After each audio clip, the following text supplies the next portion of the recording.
What's up, hockey fans? Welcome to the Wraparound, brought to you each and every Monday and Thursday by the Hockey News. I'm your host, Emma Lingan.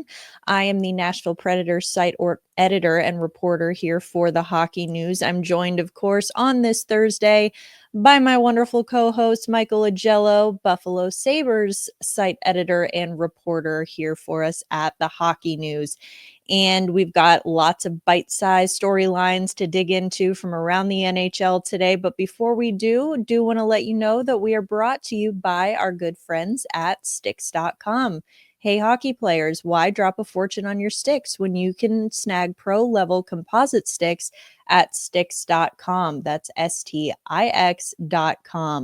These all black beauties are made for sniping, saucing, and shutting it down, all while looking sharp on the ice. And the best part, prices start at just $85.13 US for a 3-pack. Yep, you heard that right.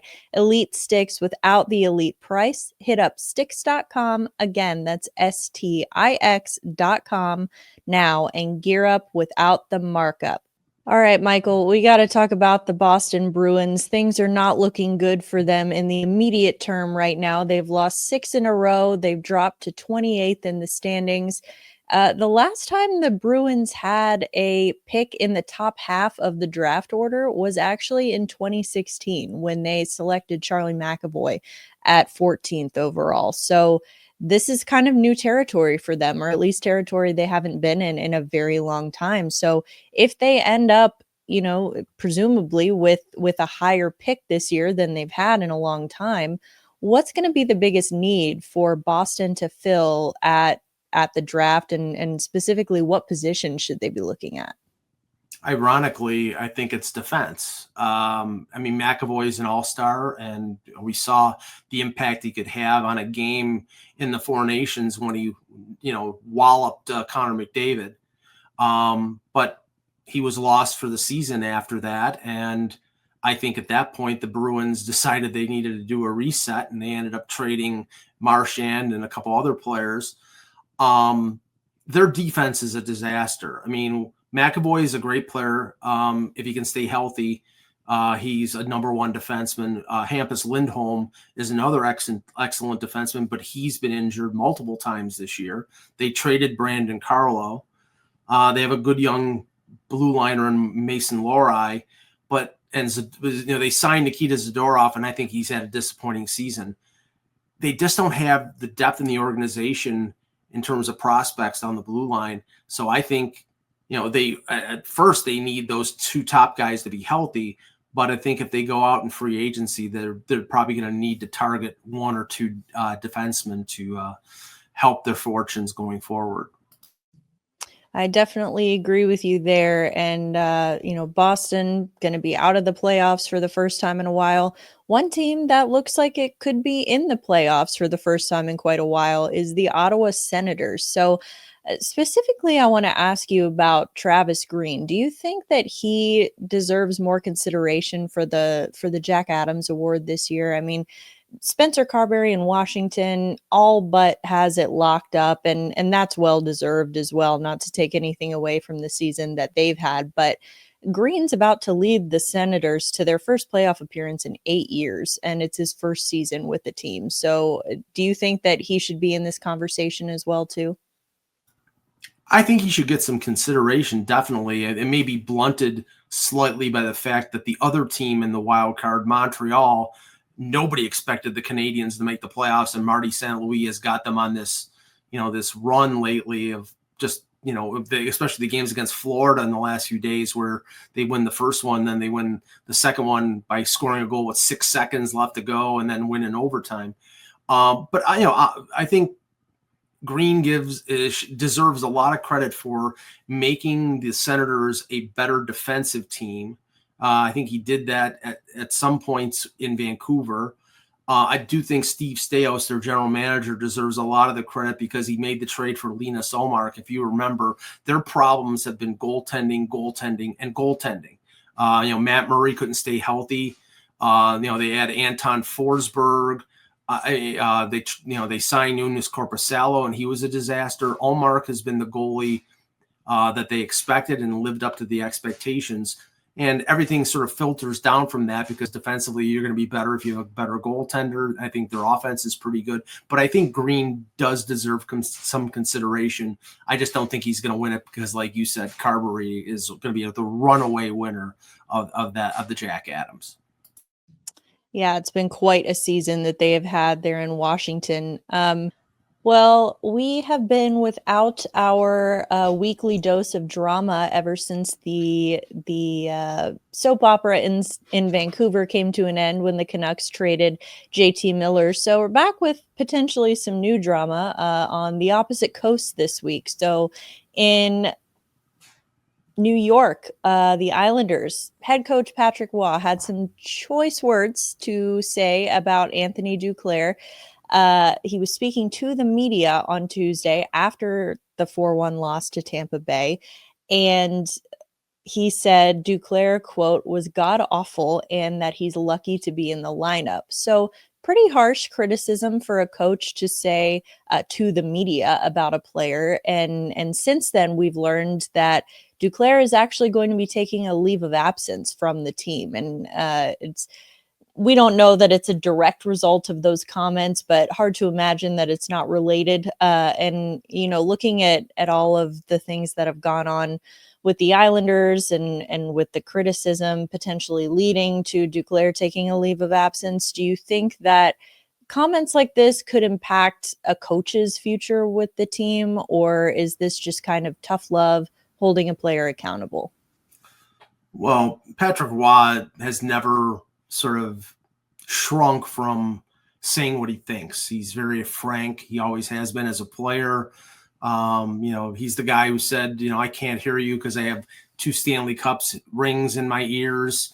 So do I expect him to sort of be out there and say things that other coaches wouldn't say? Yeah. Do I think it's fair, the criticism of Duclair? Sure. He's 11 points in 44 games is not what they expected when they signed him to a 4-year contract. Now, he's always been a really speedy, really good offensive player. Defensively, he's been flawed. That's the reason why he's been, in a number of places throughout his career. But they thought they were getting offense. He got hurt early in the season. It was a bad groin injury. He came back. He only has 7 goals in 44 games. I think they expected more from him. And, Rock criticized his effort and his skating, and that could be partially from the injury. So maybe he's not fully recovered. So I think it's fair, but I also think the situation here is it could be injury related. And I mean, really, it's a bad look not only on Roy and on the organization and on Duclair, but also on Lou Lamoriello for signing another player to a long-term contract like he did with Pierre Engvall and a couple other players, and them not performing at the level that the club expects them to perform. Well, and making comments like that to the media, it also, I think, depends on whatever the conversations have been behind closed doors. You don't know if Roy has directly spoken to Duclair about this before. Maybe, it's been an ongoing discussion. Maybe he's never said a word about it to him and is now just for the first time saying it to the media. So those things, I think, those details sort of add nuance to the circumstance as well. But either way, as you said, not a great look for the Islanders.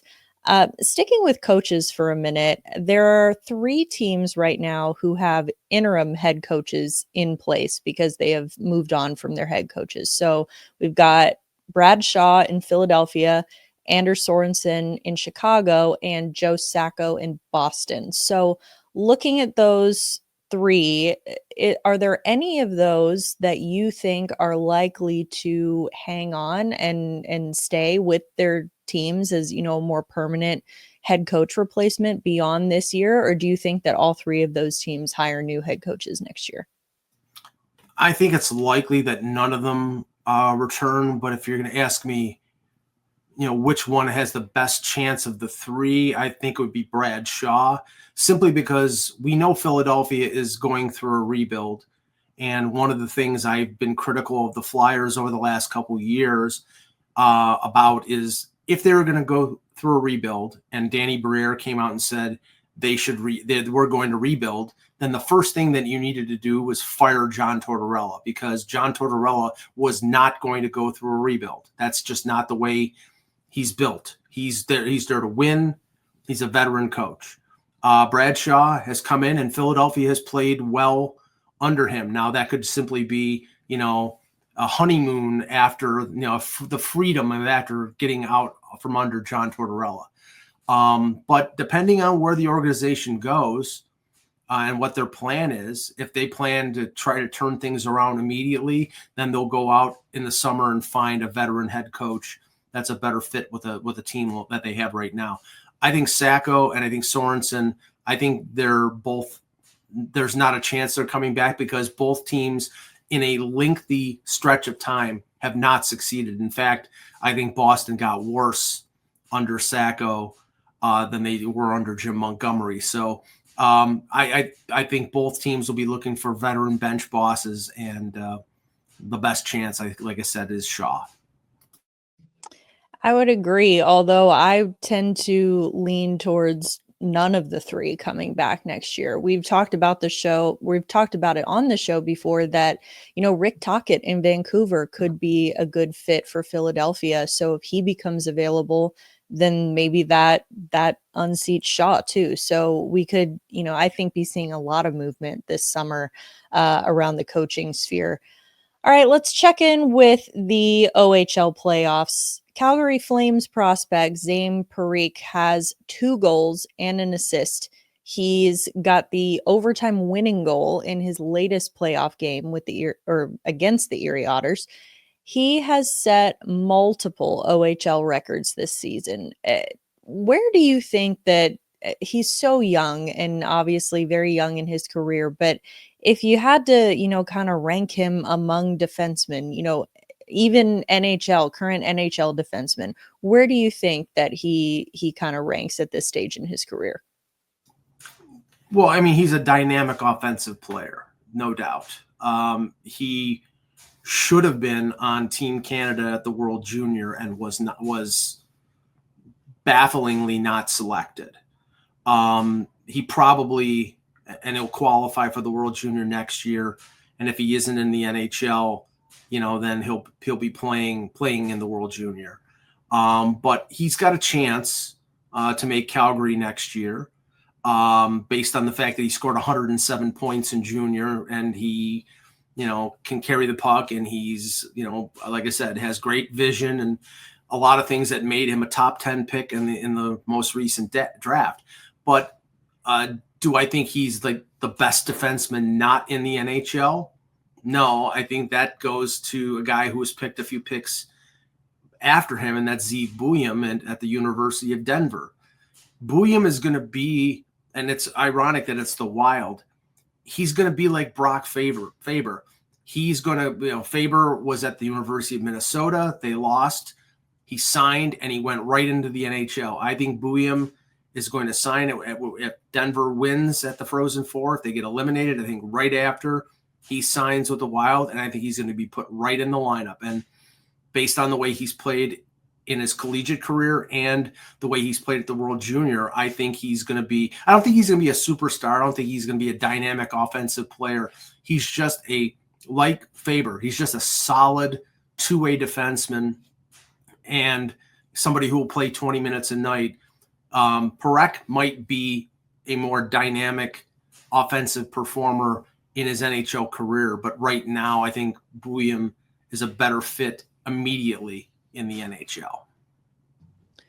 Well, speaking of NHL defensemen, Panthers defenseman Niko Mikkola, he was fined $5,000 this week for unsportsmanlike conduct. He fired a puck into the Canadian zone at the end of their matchup, nearly hit one of the Montreal players. So do you think this was enough of a punishment for Mikkola? I mean, $5,000 would certainly get my attention, probably yours as well. I don't know that it gets the attention of an NHL player, but what do you think? Do you think it was suspension worthy or potentially even worthy of a heftier fine?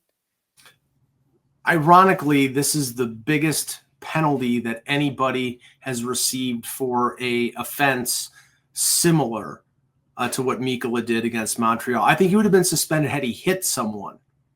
But if you remember, Ridley Gregg, when he took a slap shot from I think 5 feet away, 10 feet away against Toronto into an empty net, and then Morgan Riley punched him and got suspended for 5 games. Gregg didn't get anything. Didn't get a 2-minute minor, didn't get anything. If you remember back in history, Daniel Alfredsson shot at Scott Niedermayer in the 2007 Stanley Cup final. There was no suspension there. So the worst penalty that has been handed out by the NHL is a $5,000 fine to Niko Mikkola, which I think is a joke. I don't know if he should have been suspended, but the fact that these other ones weren't penalized and Mikkola is singled out and he gets the fine, I think it's, let's just say, inconsistent is probably the best word. I think that is indeed the best word.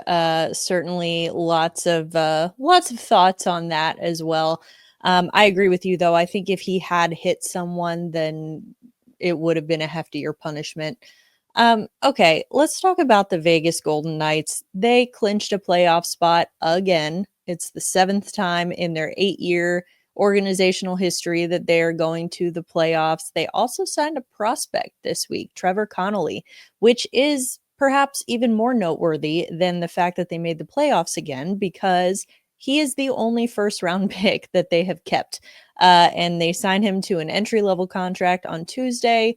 The Golden Knights have historically focused on keeping their competitive window open for as long as possible. And that obviously has meant mortgaging a lot of the future, giving up a ton of prospects in order to make their current NHL roster better. Obviously, it's worked for them for 7 out of the last 8 years, but in today's NHL, do you think that this kind of, roster management is sustainable, or will it eventually, come back to bite them? The cautionary tale is the Pittsburgh Penguins, because they've traded tons of draft picks.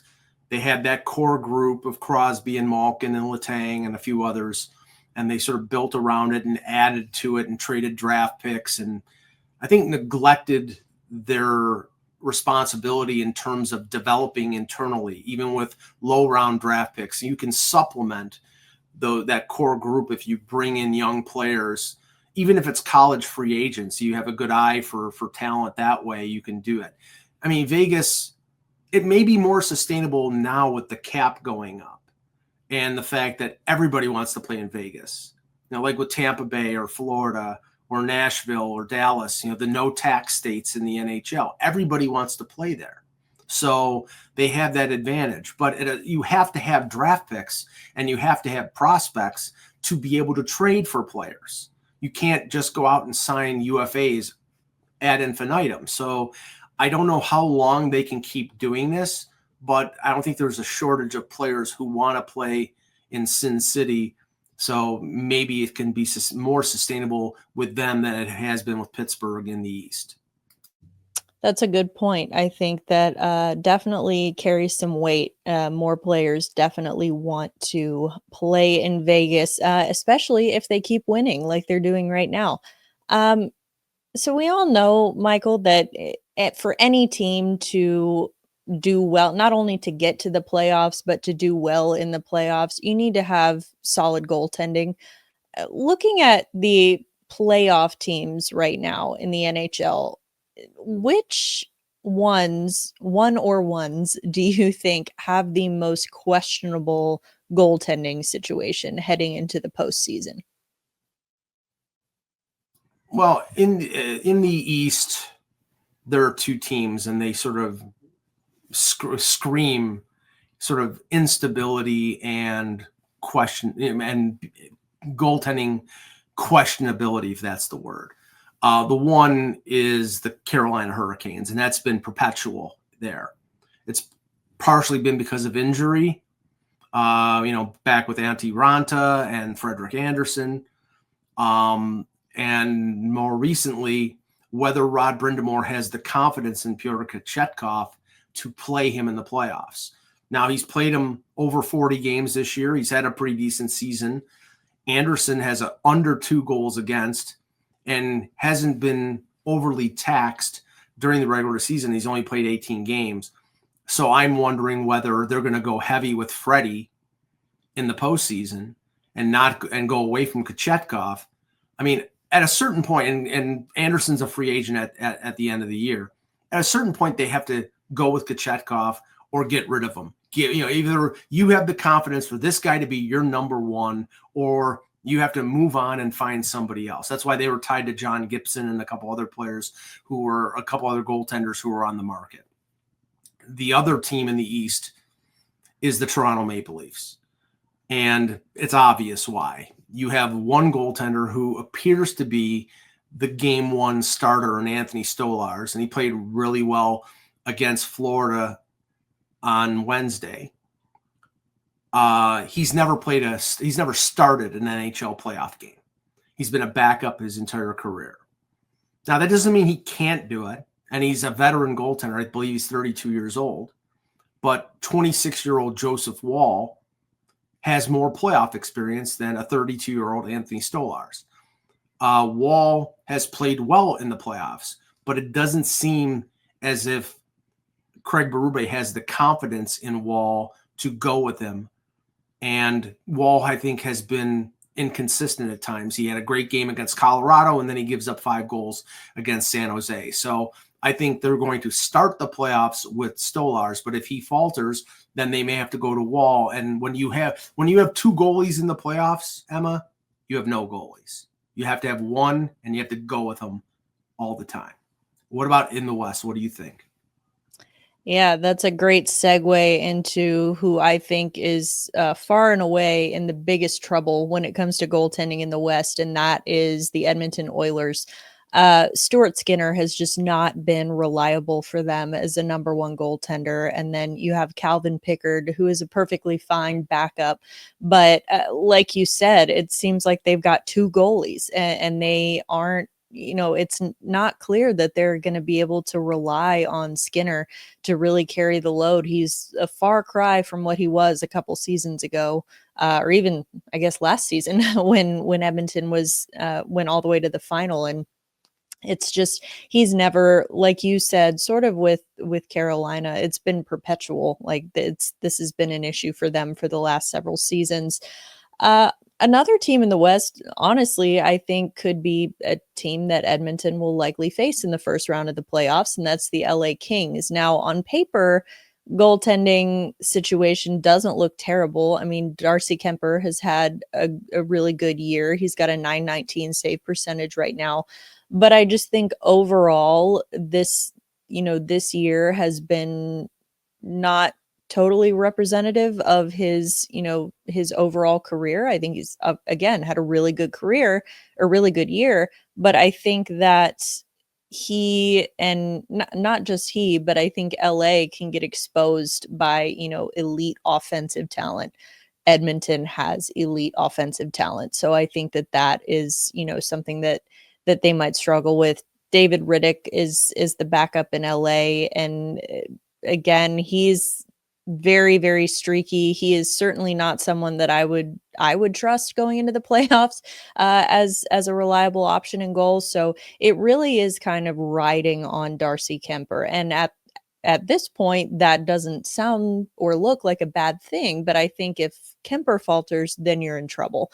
So I think that those are, some 2 pretty questionable goaltending situations there in the West.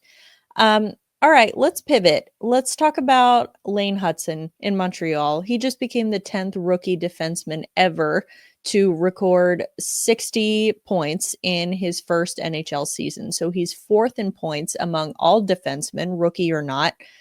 He's got 62. So is it possible that even playing alongside the Cale Makars and the Quinn Hughes of the world, that Hutson could be in contention for a Norris Trophy as early as next year?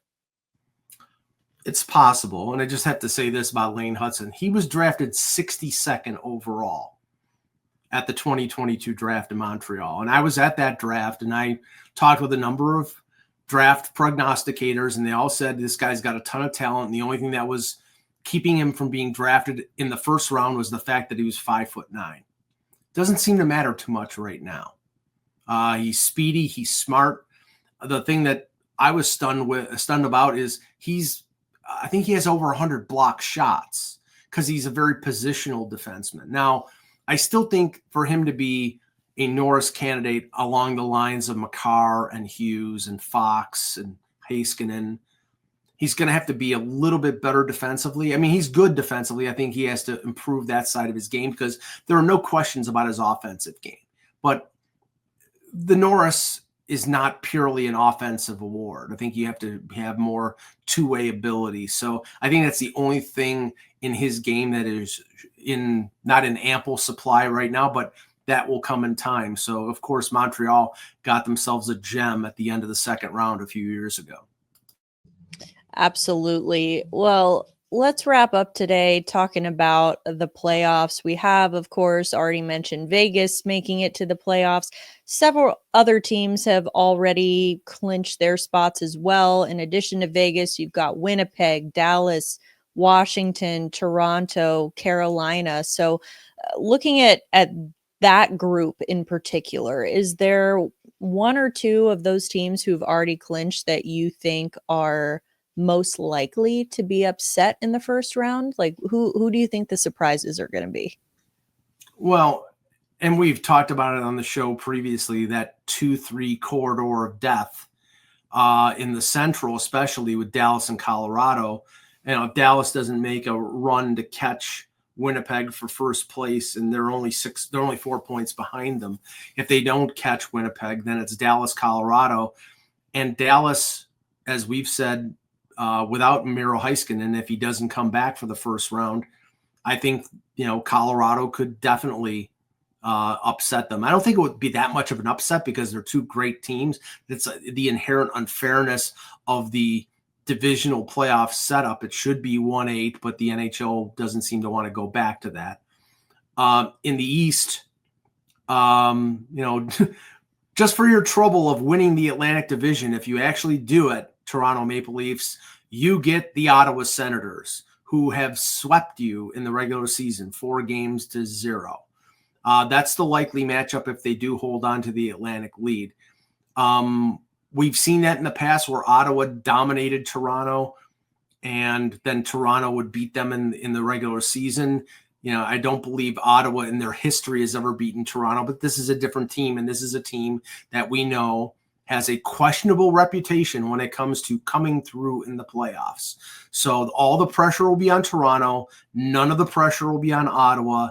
And if they get up 1-0 in a game, then the pearls will be clutched at Scotiabank Arena amongst the 19,000 some odd fans when Ottawa takes the lead, and then Toronto starts to possibly unfold. So I think that is a bad matchup for Toronto, but I think Florida or Tampa might be a worse matchup. So what can you say? I think regardless of opponent, never a good idea to put all your eggs in one basket on Toronto in the first round of the playoffs. But I agree with you about Dallas. If they do end up drawing Colorado, that, as you said, wouldn't even be that much of an upset because it's two great teams. But I do think that Colorado can absolutely beat that team.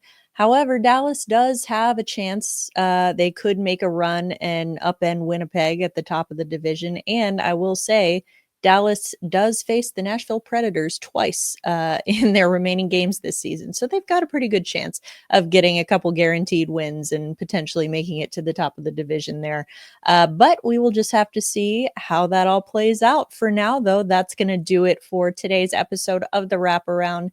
Thank you, as always, Michael, for joining me, talking some hockey today. Thank you again to Stix.com for sponsoring us. Once again, I am your host, Emma Lingan, and we will be back with an all-new episode next Monday. We'll see you then.